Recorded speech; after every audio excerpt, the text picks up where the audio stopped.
మాజీ ప్రధాని రాజీవ్ గాంధీ జయంతి సందర్భంగా సిటీ యూత్ కాంగ్రెస్ అధ్యక్షులు వెంకటేష్ గౌడ్, మహిళా కాంగ్రెస్ నాయకురాలు శాంతి నాగరాజ్ ఆధ్వర్యంలో తిరుపతి నగరంలోని స్థానిక నగరపాలక సంస్థ కార్యాలయం దగ్గర ఉన్న రాజీవ్ గాంధీ విగ్రహానికి పాలాభిషేకం చేసి పూలమాలలతో నివాళులర్పించారు. ఈ సందర్భంగా వారు మాట్లాడుతూ 18 ఏళ్లకే ఓటు హక్కును కల్పించిన ఘనత ఈ దేశంలో సాంకేతిక విప్లవాన్ని తెచ్చిన మనం సెల్ ఫోన్ వాడుతున్నామంటే దీనికి కారణం ఆ రోజు రాజీవ్ గాంధీ చేసిన ముందు చూపు వల్లనే ఇది సాధ్యమైంది. ప్రతి ఒక్క కాంగ్రెస్ నాయకుడు, కార్యకర్త రాజీవ్ గాంధీ అడుగుజాడలో నడవాలని కోరారు. ఈ కార్యక్రమంలో కాంగ్రెస్ పార్టీ నాయకులు త్రినాథ్ గౌడ్, కుమార్, భాస్కర్ తదితరులు పాల్గొన్నారు.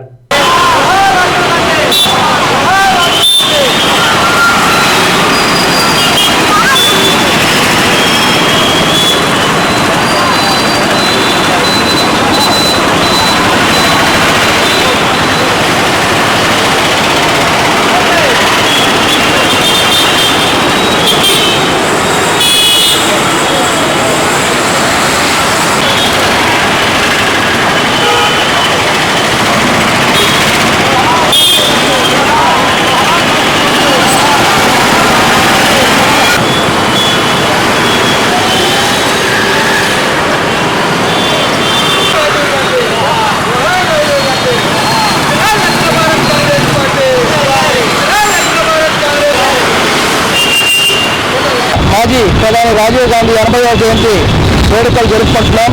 భారతదేశం ఎనలేని సేవలు అందించిన రాజీవ్ గాంధీ గారికి జన్మదిన శుభాకాంక్షలు.